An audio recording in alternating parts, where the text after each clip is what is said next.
نور الدین زنگی نو حضور نے ستیاں جا جگایا مصر چو، اور بھی بڑے حکمران سن، تو اس کی وجہ یہی تھی کہ نور الدین زنگی نے دارالحدیث بنائے تھے، بڑی بڑی عمارتیں تعمیر کرائی تھیں کہ یہاں بیٹھ کر شیخ الحدیث حضور کی حدیثیں سنائیں، رسول اللہ کے فرامین سنائیں، ان کو لاکھوں لاکھوں روپے مولویوں کو تنخواہیں دی، بڑے بڑے علماء کو، محدثین کو، کہا کہ آپ کا اور کوئی کام نہیں ہے، جو چاہے روغن بادام چاہیے، پستے چاہیے، بادام چاہیے، روٹی چاہیے، گھوڑے چاہیے، باغات چاہیے، آپ کو میں دوں گا، لیکن یہاں بیٹھ کر حضور کی حدیث پڑھاؤ۔ تم نے اہل قرآن کی کیا عزت کی ہے؟ حضور نے تو قرآن ہی کو علم قرار دیا۔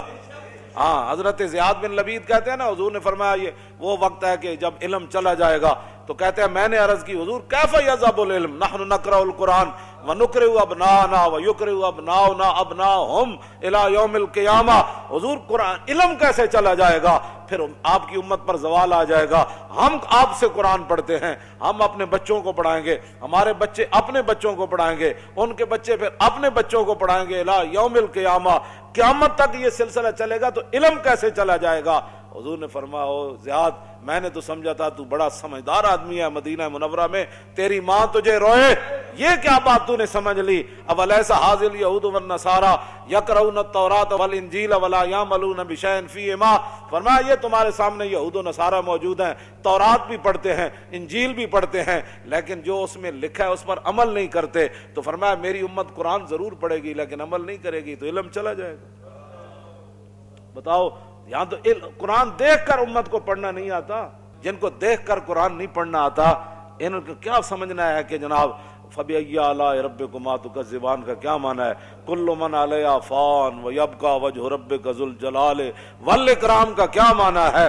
وَلِمَنْ خَافَ مَقَامَ رَبِّهِ جَنَّتَانِ فَبِأَيِّ آلَاءِ رَبِّكُمَا تُكَذِّبَانِ ذَوَاتَا أَفْنَانٍ وَمِن دُونِهِمَا جَنَّتَانِ، ان چیزوں کا ان کو کیا پتہ ہے؟ اذا وقعت الواقعۃ ليس لوقعتها كاذبہ خافضۃ رافعۃ اذا رجت الارض رجا وبست الجبال بسا فكانت هباء منبثا وكنتم ازواجا ثلاثا سبح لله ما في السماوات وما في الارض وهو العزيز الحكيم يا ايها الذين امنوا لم تقولون ما لا تفعلون كبر مقتا عند الله ان تقولوا ما لا تفعلون تبارك الذي بيده الملك وهو على، ان کو کیا پتہ ہے میں کیا پڑھ رہا ہوں؟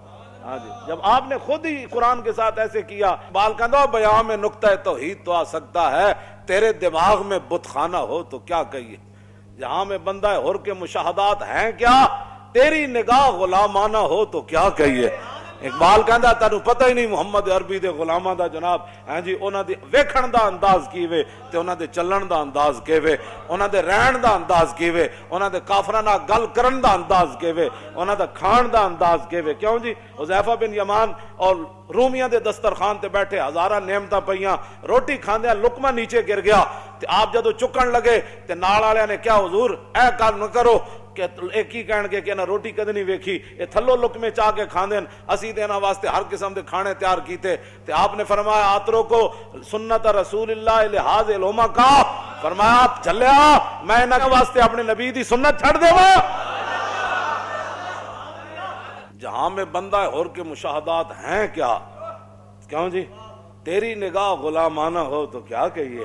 فرمایا تیری نگاہ ہی غلامہ والی، تو کدوں کہ ویکھیا کہ محمود غزنوی کنج آیا تے نور الدین زنگی دارالحدیث کنج بنائے، تو سدا بڑے بڑے مدارس تے جناب اجاڑنا چاہتے ہو، بڑے بڑے مدارس تسی اپنے گند داخل کیتے، ہمارا نصاب بھی پڑھاؤ۔ اقبال نے کیا لڑکیاں پڑھ رہی ہیں انگریزی قوم نے ڈھونڈ لی فلاح کی راہ، یہ ڈرامہ دکھائے گا کیا سین، پردہ اٹھنے کی منتظر ہے نگاہ۔ اقبال کہتا ہے تے وقت آ کے دسے گا نا کڑیاں سے انگریزی پڑھ کے نہ کی بڑھیا، کیوں جی؟ کو خوب سمجھتا ہوں کہ یہ زہر ہے وہ کند، کیا فائدہ کچھ اور بھی کہہ کے بنوں معتوب، پہلے بھی خفا مجھ سے تہذیب کے فرزند، کیا چیز ہے آرائش و قیمت میں زیادہ، آزادی یہ نسواں یا زمرد کا گلو بند۔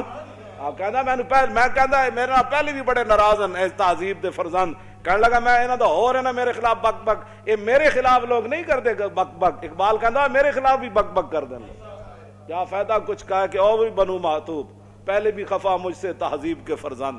کہتا ہے تہذیب دے بندے پہلے بھی، لیکن یہ خوب سمجھتا ہوں کہ یہ زہر ہے وہ کند۔ ہاں کہتا ہے کڑیاں دے دوپٹے لا دینے تے جناب مٹک مٹک اقبال کہندا بہل ہے دختر این دل بریہا مسلماناں نہ زیبت کافریا. اقبال کہندا جدوں مسلماناں دی دھی دوپٹے لا کے مٹک مٹک کے کالجاں یونیورسٹیاں جاندی تے اقبال کہندا اوئے مسلماناں دی دھی تینوں اے زیب ہی نہیں دیندی, اے کافراں دی اداواں تو کیویں اپنا لئیاں؟ مسلمانوں دیا دیاں جن کا آنچل نہ دیکھا ماہو میر نے اس ردائے نزاہت پہ لاکھوں سلا. اقبال کہندا جی میں خوب سمجھتا ہوں کیا چیز ہے آرائش و قیمت میں زیادہ, آزادی نسواں یا زمرد کا گلو بند. کہندا میں اس بات کو خوب سمجھتا ہوں کہ کڑیاں دوپٹہ لا دیون اے قیمتی ہے یا وڈی چادر کر کے ٹرن اے قیمتی ہے. سارا کچھ تو تسی تباہ کر چھڑیا ہے, تو کی چھڑیا تسی جناب, کی پڑھایا تسی تے جناب 12-14 کلاساں پڑھا کے منڈے نو جناب تسی تے نماز بھی نہ سکھا سکے, تسی تے جناب وہ جنازے دیاں دعاواں بھی نہ سکھا سکے, تسی تے منڈے نو جناب طہارت دے مسائل بھی نہ دس سکے, تسی تے بھی نہ دس سکے کہ وضو دے فرض کتنے, تیمم کس کو کہتے ہیں. جذبہ قرآن زیغمی روبائی است, فقر قرآن اصل شہنشاہی است. اقبال کہندا قرآن تو بغیر شیری دا دعویٰ کرنا اے تے لومڑی دی گل ہے. کہندا قرآن تو بغیر بندہ شیر نہیں بن, جذبہ قرآن زیغمی روبائی است. اقبال کہندا قرآن تو بغیر بندہ کہے میں شیر ہاں, وہ شیر نہیں, وہ تے لومڑی ہے. ہاں جی, فقر قرآن اصل شہنشاہی است. اقبال کہندا قرآن تے پڑھن والا تے قرآن تے عمل کرن والا تے وڈا شیر ہوندا, ہاں او شہنشاہ ہوندا. کیوں جی, او تے شہنشاہ ہوندا, او تے تہ بند بن کے تے جناب میدان او دے چلے جاندے. ایک نے بھی نہیں کیا حضور کپڑے تے دیو, انہاں نوں تے کفن بھی نہ ملے جڑے قرآن پڑھے ہوئے سن شیر, تے جا کے میدان او دے شہید ہو گئے جناب. انہاں کول تے کپڑے بھی پورے کوئی نہیں سن, تو انہاں تے پیٹ تے پتھر بن کے تے میدان خندق کے چلے گئے. اج جناب گھر سامان نہیں سی لایا, فقر قرآن اصل شہنشاہی است. اقبال کہندا قرآن جڑا پڑھن والا ہی اصل شہنشاہ ہے. اقبال کہا جے تے صحابہ جے سامان اتارے بھی نہیں سی اپنے گھوڑیاں تو تے خچرا تو تے اٹھاؤ تو تے پھر جبریل آ گیا, انہیں کہا جی چلیے بنو قریظہ دی طرف, فقر قرآن اصل شہنشاہی است. اقبال کہندا اے تے شہنشاہ سن.